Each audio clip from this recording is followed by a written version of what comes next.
আজকে আমাদের সারা বিশ্বে এমন এক অবস্থার ভিতরে আমরা সময়কে পার করতেছি, যে সময়টা বিশ্ব মুসলমানের একেবারে একটা অস্থিরতার সময়। কি বলে, সারা বিশ্ব জুড়ে আজকে মুসলমান লাঞ্ছিত, বিশ্বের সব করে আজকে মুসলমানের আত্মচিৎকার শোনা যায়। মুসলমানের ভিতরে বিভেদের অভাব নাই। ইহুদি, খ্রিস্টান, বেঈমান, কাফেররা, নাস্তিকেরা একের পর এক মুসলমানের উপর আঘাত আর আক্রমণ করেই যাচ্ছে, কিন্তু আজ পর্যন্ত আমরা মুসলমান আমাদের এই ইমানি শক্তিটুকু দিয়ে আল্লাহ তাআলার পথে এসে বাতিলদের মোকাবেলার শক্তি সাহসটুকু আজকে আমাদের নাই। আজকে আমরা দাবি করি মুসলমান, দাবি করি আমরা অনেক বড় আশিক রাসূল, আসলে যে প্রকৃতপক্ষে আমি কয় নম্বরে মুনাফিক সেটাই কল্পনা করা সম্ভব হবে না। কিন্তু আজকে আজকে বিশ্ব মুসলমানের এক অস্থিরতার সময়, গোটা বিশ্ব জুড়ে আজকে মুসলমান মার খায়। আফগানিস্তান মুসলমান মার খায়, চেচনিয়া, বসনিয়া, ফিলিস্তিন, কাজানিস্তান, সমস্ত বিশ্ব জুড়ে আজকে মুসলমানের একের পর এক আত্মচিৎকার। আমাদের পার্শ্ববর্তী রাষ্ট্র মিয়ানমার, মোটামুটি কমপ্লেক্স সবাই জানি আজকে তাদের উপর কেমন অত্যাচার হচ্ছে। কি বলেন, কেমন অত্যাচার হচ্ছে? একমাত্র কি কারণ? দিন থেকে, ইসলাম থেকে মানুষগুলা গাফেল হয়ে যাওয়ার কারণে আজকে কাফের খ্রিস্টানরা মুসলমানের উপর কথা বলার সাহস পায়। ঠিক কিনা বলেন? যদি মুসলমান আবার খালিদ বিন ওলীদের মতো, তারেক বিন জিয়াদের মতো যদি আবার হুঙ্কার ছেড়ে ময়দানের ভিতরে নামতো, তাহলে কাফের খ্রিস্টানেরা মুসলমানের চোখ তুলে তাকাবার সাহস পেত না। ঠিক কিনা বলেন? কিন্তু আজকে আমাদের অবস্থা, আমার পার্শ্ববর্তী মুসলমান মাইর খায় কিন্তু আমি খুশি, মানে আমার উপর আসে না। কি বলে, আমি অপরের ক্ষতি করি কিন্তু আমি দেখার পর বাধা দিতে পারি না, আর ক্ষতিকে আমার করছে কিনা, আমার পার্শ্ববর্তী আরেকজনের ক্ষতি করছে, আমি খুশি। আমাদের আখলাক আর চরিত্র কোথায় গিয়ে দাঁড়িয়েছে? কি বলে, যার কষ্ট থেকে তুমি এতদিন হেসেছ, যার কষ্ট থেকে তুমি খুশি হয়েছে, কিন্তু সেই কষ্টই তোমার উপর আসবে না, সেটা কিন্তু সম্ভব না। কিন্তু তোমার পরে সেই কষ্টগুলো আসতে পারে। কি বলে, আরেকজনের কষ্ট তুমি হাসবে, আমার উপর কষ্ট আসবে না, আমাকে আঘাত করছে নাকি, কিন্তু সেই আঘাতটা অবশ্যই তোমার উপর একটা সময় আসতে পারে। কি বলে, কিন্তু আজকে মুসলমানের ভিতরে লক্ষণীয় সেটা হলো আমাদের আখলাক আজকে কোথায় গিয়ে দাঁড়িয়েছে। আমি আমার মুসলমান ভাইয়ের কষ্টে আমি হাসি, কিন্তু তার দুঃখে আমি কাঁদি না, বরঞ্চ তার দুঃখে আমি কি হাসি, বরঞ্চ দরকার ছিল কি তার দুঃখে আমি কাঁদা। কি বলে, তার দুঃখে আমি কাঁদা। আজকে আমি মনে করি মিয়ানমার মার খেয়েছে, কি হয়েছে? আমি তো বাংলাদেশ মার খাই নাই। আজকে ফিলিস্তিন মাইকে কি হয়েছে? আমি তো বাংলাদেশ মার খাই নাই। আজকে আফগানিস্তান মার খেয়ে কি হয়েছে? আমি বাংলাদেশ সুখে রয়েছি। আরে ভাই, সেই দিন বেশি দূরে নয়, সেই ভাই আমাদের উপর আসতে বেশি দূরে নয়। কি বলে, আমাদের উপরে কিন্তু আসতে বেশি দেরি নয়। ভারতের বিশাল একজন আলেম ছিলেন আল্লামা সুলতান নদভী রহমতুল্লাহ আলাইহি। তিনি মিয়ানমারকে ভবিষ্যৎবাণী করেছিলেন আর অনেক বছর আগে।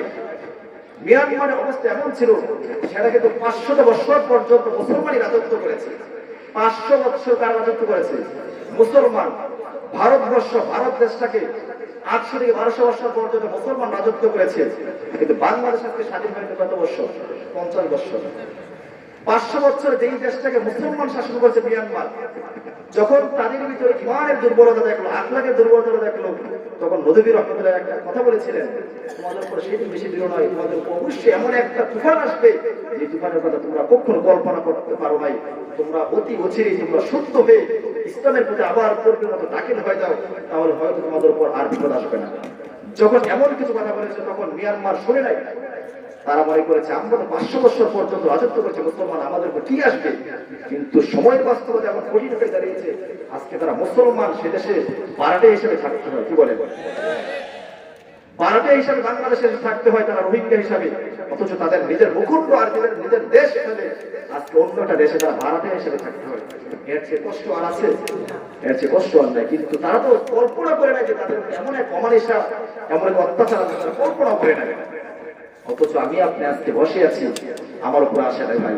বাংলাদেশ বেশি দিনের দেশ নয়, 50 বছর আগের দেশ। অথচ এর কিন্তু কত যে কাহিনী ঘটতেছে, হিসাব আছে? হিসাব নাই। আমাদের আখলাক, আমাদের চরিত্রগুলো ঠিক করতে হবে। কি বলে, আখলাক আর চরিত্র ঠিক করতে হবে। আমাদের অবস্থা এমন, সামনে এক কথা পিছনে কই আরেক কথা। তো এই যে অবস্থা আমাদের মুসলমানের চরিত্র আখলাক তো এটা না। বিশ্বনবী সাল্লাল্লাহু আলাইহি ওয়াসাল্লাম আখলাক আর চরিত্র কেমন ছিল? আল্লাহ নবী সাল্লাল্লাহু আলাইহি ওয়াসাল্লাম আখলাকটা ছিল খুলকে আযীম, অর্থাৎ উত্তম চরিত্র। রাসূল সাল্লাল্লাহু আলাইহি ওয়াসাল্লাম আখলাক ছিল কি? উত্তম, একেবারে পৃথিবীর সর্বশ্রেষ্ঠ আখলাক ছিল বিশ্বনবী সাল্লাল্লাহু আলাইহি সাল্লামের। যে আখলাকটা এমন ছিল, যদি এমন হতো কেউ যদি রাসূল সাল্লাল্লাহু আলাইহি সাল্লামের থাপ্পড় দিয়েছে, থাপ্পড় দেওয়ার পর রাসূল সাল্লাল্লাহু আলাইহি সাল্লাম তার হাতটাকে মালিশ করে দিয়ে বলেছেন, আপনি যে আমাকে থাপ্পড় মেরেছেন আপনি ব্যথা পেয়েছেন কিনা, এমন বলে মালিশ করে দিয়েছে। সুবহানাল্লাহ। অথচ আমাদের অবস্থা থাপ্পড় দিব দূরের কথা, থাপ্পড় তুললে তো তার খুশিটা শেষ। কি বলেন, থাপ্পড় তোলার আগে তো পারে নাই। আর বিশ্বনবী সাল্লাল্লাহু আলাইহি ওয়াসাল্লাম অবস্থা এমন ছিল, থাপ্পড় দেওয়ার পর হাতটা মালিশ করে বলতো, ভাই আপনি যে আমাকে আঘাত করেছেন সেই হাতের ভিতরে ব্যথা পেয়েছেন। এবারে রব্বুল আলামিন বলেন, হে রাসূল আমি আপনাকে উত্তম চরিত্র উত্তম আখলাক দিয়ে দুনিয়ার ভিতরে পাঠিয়েছি, ইন্নাকা আলা খুলুকিন আযীম। আপনাকে আমি উত্তম চরিত্র দিয়েছি, আপনাকে আমি উত্তম আখলাক দিয়েছি। বিশ্বনবী সাল্লাল্লাহু আলাইহি ওয়াসাল্লামের আখলাক যদি তার উম্মতগুলো ফলো করে, যদি তার উম্মতগুলো সেই আখলাক মতে চলতে পারে, তাহলে বিশ্বনবী সাল্লাল্লাহু আলাইহি ওয়াসাল্লামের জামানাটা যেমন সোনার মানুষ ছিল, সেই জামানার ভিতরে যেমন খুন খারাপি, দর্শন, ডাকাতি, হিংসা, বিদ্বেষ, মানুষের উপর অত্যাচার, একজন অপরজনকে উৎসাহনা করতে পারতো না, যে জামানাটা এমন অন্ধকার একটা যুগ ছিল, কিন্তু সেই অন্ধকারের যুগটা বিশ্বনবী সাল্লাল্লাহু আলাইহি ওয়াসাল্লাম দুনিয়াতে আসার পর সেই যুগটা আবার আলোকিত যুগ হয়ে গেল। যে যুগটা ছিল মানুষ মানুষের ভিতরে হিংসা ছিল, নিজের বাপ নিজের কন্যা সন্তানকে জীবিত হত্যা করে ফেলতো, জীবিত মাটি দিয়ে ফেলতো, যে সময়টার ভিতরে মানুষ মানুষের ভিতরে হিংসা বিদ্বেষ থাকতো, জিনা ব্যবচার এমন ভাবে বেড়ে গিয়েছিল, যে যুগটাকে আইয়ামে জাহিলাতের যুগ বলা হতো, অন্ধকারের যুগ। সেই অন্ধকারের যুগের ভিতরে বিশ্বনবী সাল্লাল্লাহু আলাইহি সাল্লাম যখন আসলেন, আল্লাহ নবী সাল্লাল্লাহু আলাইহি সাল্লাম কোন সেনাবাহিনী, কোন র্যাব, কোন আর্মি, কোন বিডিআর দিয়ে নয়, তিনি একাই 23 বছরের জিন্দেগিতে গোটা মক্কা মদিনাকে পরিবর্তন করে সোনার মদিনা বানিয়ে দিয়ে গিয়েছে। এটা হলো রাসূল সাল্লাল্লাহু আলাইহি সাল্লামের আখলাক। বিশ্বনবী সাল্লাল্লাহু আলাইহি সাল্লামের চরিত্রের মাধ্যমে বিশ্বনবী সাল্লাল্লাহু আলাইহি সাল্লাম এই কোরআনের জন্য কত মার খেয়েছেন, কিন্তু বিশ্বনবী সাল্লাল্লাহু আলাইহি সাল্লাম কখনো তাদেরকে অভিশাপ দেয় না, বর্ত করে নাই। আল্লাহ নবী সাল্লাল্লাহু আলাইহি সাল্লাম ইসলামের দাওয়াত দেওয়ার জন্য তাইফের ময়দানে চলে গিয়েছে কোরআনের দাওয়াত দেওয়ার জন্য। যখন বিশ্বনবী সাল্লাল্লাহু আলাইহি সাল্লাম তাইফের ময়দানে কোরআন দাওয়াত দিতে গেলেন, তাইফের মানুষ আল্লাহ নবী সাল্লাল্লাহু আলাইহি সাল্লামকে চিনে না, বোঝে না। বিশ্বনবী সাল্লাল্লাহু আলাইহি সাল্লাম যখন তাইফের মানুষকে দ্বীনের দাওয়াত দিতে গেলেন, ইসলামের দাওয়াত দিতে গেলেন, তখন তাইফের মানুষ না চিনে না বোঝে আল্লাহ নবী সাল্লাল্লাহু আলাইহি সাল্লামের উপর পাথর, বৃষ্টির মতো পাথর নিক্ষেপ করতে লাগলো। রাসূল সাল্লাল্লাহু আলাইহি সাল্লামের শরীর দিয়ে টিপটিপে রক্তগুলো বাহির হয়ে জমিনে পড়তেছিল। রাসূল সাল্লাল্লাহু আলাইহি সাল্লামের শরীরটা একবারে রক্তাক্ত হয়ে গেল, কিন্তু বিশ্বনবী সাল্লাল্লাহু আলাইহি সাল্লাম তখন তাইফের মানুষের জন্য বর্ত করে না। আল্লাহ নবী সাল্লাল্লাহু আলাইহি সাল্লাম যখন কোরআনের দাওয়াত দেওয়ার জন্য তাইফের মানুষ এমন অত্যাচার সহ্য করতেছেন, রাসূল সাল্লাল্লাহু আলাইহি সাল্লামের পালক পুত্র, তার সফর সঙ্গে ছিল হযরত যায়েদ বিন হারিসা রাদিয়াল্লাহু তাআলা আনহু। তখন যায়েদ বিন হারিসা রাদিয়াল্লাহু তাআলা আনহু দেখে বিশ্বনবী সাল্লাল্লাহু আলাইহি সাল্লামের শরীর দিয়ে যে রক্তগুলো বের হয়ে জমিনে ভিতরে পড়তেছে, আল্লাহ নবী সাল্লাল্লাহু আলাইহি সাল্লাম সেই রক্তগুলি তুলে তুলে তার রুমাল মোবারকে তুলছে, সেই রক্তগুলো তার রুমালের ভিতরে মুছছে। যায়েদ বিন হারিসা রাদিয়াল্লাহু তাআলা ডাকতে বলে, ইয়া রাসূলুল্লাহ, ইয়া হাবিবাল্লাহ, তাইফের মানুষ আপনাকে এত অত্যাচার করতেছে, এত নিপীড়ন করতেছে, আপনার উপর বৃষ্টির মতো পাথর নিক্ষেপ করতেছে, কিন্তু সেই তাইফের ময়দান থেকে আপনার রক্তগুলো রুমালের ভিতরে তুলে দিচ্ছেন, এর কারণ কি? যদি একটা কথার মাধ্যমে কাটাকাটি হয়ে যায়, তাহলে আমরা অনেক জোরে মারামারি, অনেক ধরনের হট্টগোল, গন্ডগোল আমরা বাজিয়ে দিই, কথা বলেন ঠিক কিনা?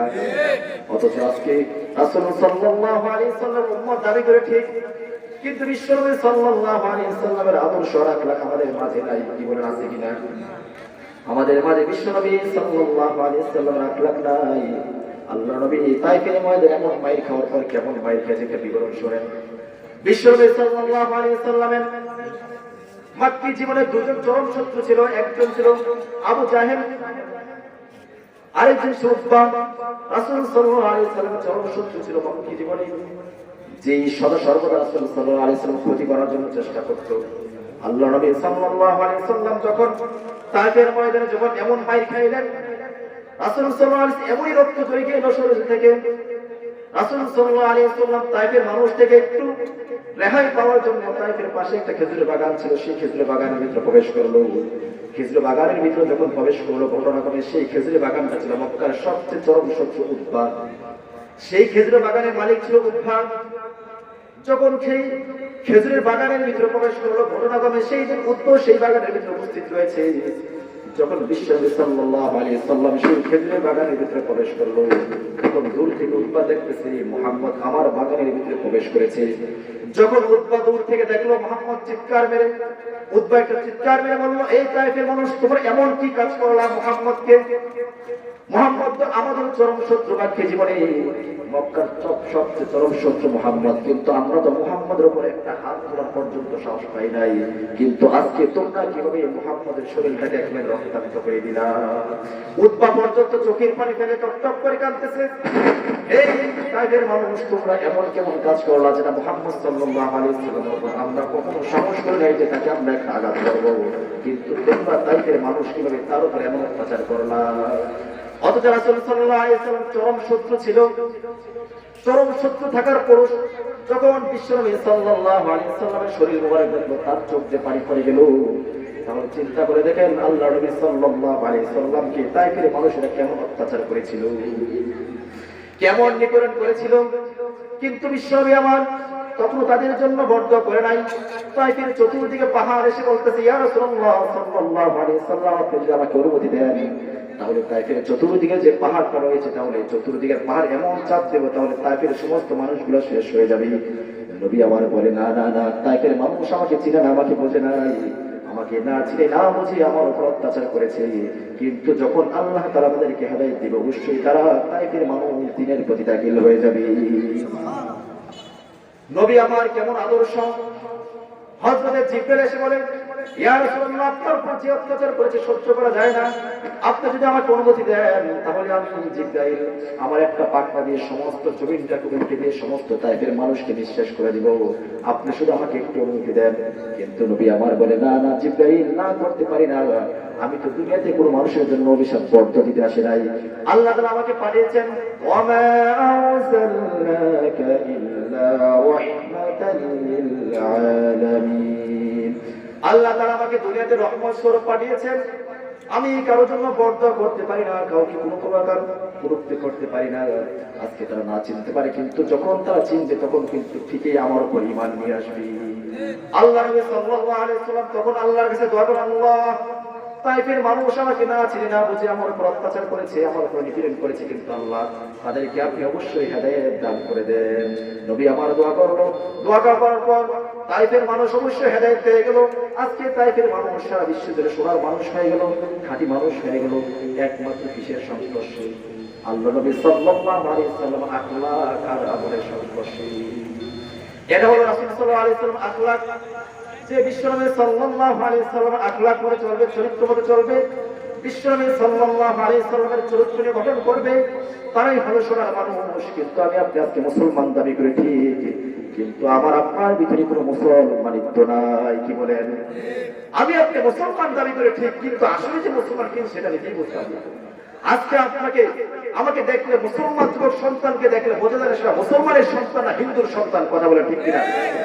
আজকে মুসলমান যুবকদেরকে দেখলে বোঝা যায় না সেটা কি মুসলমানের ঘর থেকে এসেছে না হিন্দুর ঘর থেকে এসেছে। মুসলমানের সন্তান আজান দিলে মসজিদের সামনে দিয়ে হেঁটে যায়, আবার পুত্র হিন্দুর সন্তান আজানের সময় মসজিদের সামনে দিয়ে হেঁটে যায়, কি বলেন? খ্রিস্টানের সন্তান আজানের সময় মসজিদের সামনে দিয়ে হেঁটে যায়, তুমি মুসলমানের সন্তান মসজিদের সামনে দিয়ে হেঁটে যাও, পার্থক্য কোথায় ভাই? মুসলমানের সন্তানের দাড়ি নাই, হিন্দুর সন্তানের তো দাড়ি নাই, মুসলমানের সন্তানের দাড়ি নাই, খ্রিস্টানের সন্তানের দাড়ি নাই, তাকে চিনার উপায় কি? তাকে চিনার উপায় কি? চিনার কোন উপায় আছে? উপায় নাই। তো আজকে আমি আপনি কোথায় বসবাস করতেছি, অথচ বিশ্বনবী আশেক দাবি করে ঠিক, আসলে কি আমরা মুখে মুখে দাবি করে আসলে কি প্রকৃত আশেক হইতে পারছি?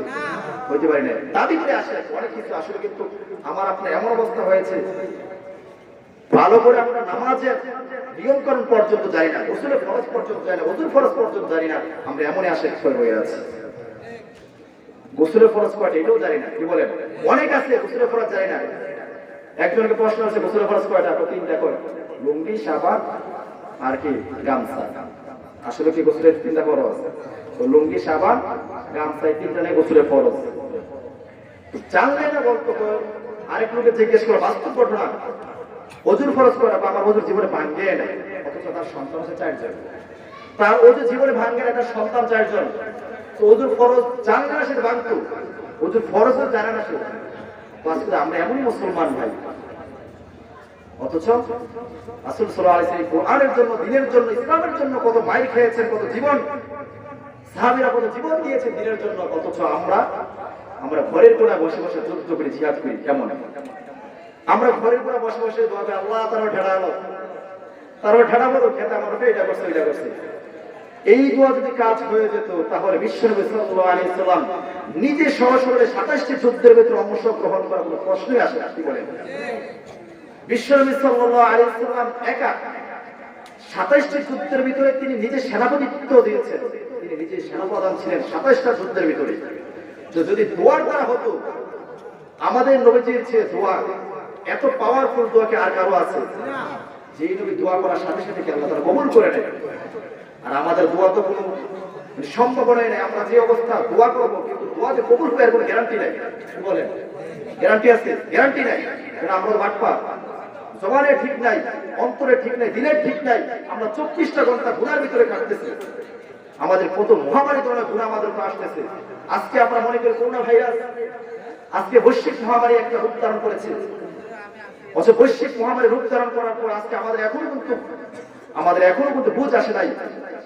আল্লাহ তাআলা বলেছিল কিয়ামতের ময়দানে কোনো ভাই তার ভাইয়ের পরিচয় দিবে না, সন্তান তার বাবার পরিচয় দিবে না, বাবা তার সন্তানের পরিচয় দিবে না। এমন একটা সময় কিয়ামতের ময়দান হবে, কিন্তু আমাদের তখন সময়টা বুঝে আসছে না। আমাদের বিবেক আর আকলের ভিতরে ধরে না, আকল আর বিবেকের ভিতরে আসে না। কি কারণে আসে না? যেটা দেখি না আমরা মনে করি না, আর যেটা মরার পর যা হবে। কিন্তু বাস্তব প্রমাণ এখন দেখেন, যখন করোনা ভাইরাস প্রথমে শুরু হয়, নিজের মা অসুস্থ কিন্তু সন্তান ধরে না, সন্তান অসুস্থ বাদ যায় না। ঠিক কিনা? সন্তান অসুস্থ বাদ যায় না, বাবা অসুস্থ সন্তান যায় না। অথচ আল্লাহ তাআলা বলেছেন ইয়াউমা ইয়াফিরুল মারউ মিন আখিহি ওয়া উম্মিহি ওয়া আবিহি ওয়া সাহিবাতিহি ওয়া বানিহি। রব্বুল আলামিন বলেন, সে কঠিন কিয়ামতের ময়দানের কথা তোমরা চিন্তা করো, যেই কঠিন কিয়ামতের ময়দানে বাপ তার সন্তানের পরিচয় দিবে না, সন্তান তার বাবার পরিচয় দিবে না, মা তার সন্তানের পরিচয় দিবে না। তখন প্রত্যেকে ইয়া নাফসি করতে থাকবে। তখন প্রত্যেকে তার আমল নামে চিন্তিত থাকবে। কিন্তু আজকে দেখেন, দুনিয়ার সামান্যতম একটা করোনা ভাইরাসের কারণে, সামান্যতম ক্ষুদ্র থেকে ক্ষুদ্রতম একটা ভাইরাসের কারণে আজকে আমি আমার মার সাথে সম্পর্ক বিচ্ছিন্ন। কি বলেন? মার সাথে সম্পর্ক বিচ্ছিন্ন, বাবার সাথে সম্পর্ক বিচ্ছিন্ন। বাবা হসপিটালের বেডে চিৎকার করতেছে, কিন্তু সন্তান ধরে না। যদি ধরলে আবার তার করোনা হয়ে যায়। মা হসপিটালে বেডে অসুস্থ, কিন্তু তার আদরের মেয়ে সন্তান তার মাকে ধরে না। যদি ধরলে আবার কেউ অসুস্থ হয়ে যায়, আবার তদ্রুপ পরিচয় টুকরা সন্তান অসুস্থ, কিন্তু মা আগিয়ে যায় না। সন্তান যত অসুস্থ সন্তানের পাশে যায় না। যদি সন্তানকে ধরলে আবার তার করোনা হয়ে যায়। কিন্তু মুসলমান আজ পর্যন্ত আমাদের বুঝে আসে না। আর কবে বুঝে আসবো? সামান্য একটা ক্ষুদ্র থেকে ক্ষুদ্রতম একটা ভ্যাকসিন, ক্ষুদ্রতম একটা ভাইরাস, সেই ভাইরাসের কাছে আমরা সব শেষ। পুরা বিশ্ব জুড়ে আজকে চেষ্টা করছে, কোনো ভ্যাকসিন আবিষ্কার করতে পারে না। পুরা বিশ্বের সমস্ত উন্নতশীল রাষ্ট্র পর্যন্ত চেষ্টা করছে, কিছুই করতে পারতেছে না। আল্লাহ বলে, আমার শক্তি এমন মহৎ শক্তি, আমার শক্তি এমন বড় শক্তি, যে শক্তির কথা তোমরা কখনো চিন্তা করতে পারবে না। আমার শক্তি, আমি যাকে চাই তাকে শেষ করে দিতে পারি। এর একমাত্র কারণ হলো এত পরিমাণ গজব হবে একমাত্র আমাদের গুনার কারণে। আমাদের পাপের কারণে আর গুনার কারণে আমাদের এত পরিমাণ আযাব আর এত পরিমাণ গজব, আমাদের এত পরিমাণ অসুস্থ, সবকিছু আমাদের গুনার কারণে। কি বলেন? আমরা যে প্রতিনিয়ত কেমন পরিমাণ গুনাহ করতেছি। এই যে মহামারী আসতেছে, একের পর এক মহামারী আসতেছে, সমস্ত মহামারী কিসের কারণে? আমাদের গুনার কারণে আসতেছে। যাহারুল ফাসাদু ফিল বাররি ওয়াল বাহরি বিমা কাসাবাত আইদিন নাস। আল্লাহ তাআলা বলেন, জলে এবং স্থলে, পানিতে এবং মাটিতে যত প্রকার ভূমিকম্প, ঘূর্ণিঝড় যা কিছু হবে, সবকিছু তোমার গুনার কারণে, পাপের কারণে। এখন চিন্তা করে দেখেন, আমি আপনি কি পরিমাণ গুনাহ করতেছি। হিসাব আছে? কোনো হিসাব আছে? নিজের গুনার কথা চিন্তা করলে যে ভালো কাজগুলো করছে, ভালো কাজগুলো সামনে আগে আনা যায়। ভালো কাজে কোনো তালাশ করে পাওয়া যায় না, যেই পরিমাণ ভুল আমরা করতেছি। আমাদের উপর যে আল্লাহ তাআলা এতটুকু পর্যন্ত রহমত করেছে, এটাই শুকরিয়া। সারা বিশ্বে তো অনেক অবস্থা খারাপ, আমরা এই ভাইরাসের ভিতরে যে এতটুকু পরিমাণ সুস্থিতা রয়েছে। আমাদের মাহফিলের মুহতারাম প্রধান মেহমান বিশিষ্ট আলেম হযরত মাওলানা হাফেজ মাইদুদ্দিন সারিফ সাহেব আমাদের মাঝে এসে উপস্থিত হয়েছেন। আমরা সকলে আলহামদুলিল্লাহ। আজকে মাহফিলে আমন্ত্রিত তুলাবে কেন সকলে আমাদের মাঝে উপস্থিত হয়েছেন। ইনশাআল্লাহ যথাক্রমে যথাসময়ে আমাদের মাঝে সকলে আলোচনা পেশ করবেন। আমরা যারা এখনো রাস্তাঘাটে রয়েছে আমরা সকলে চলে আসি।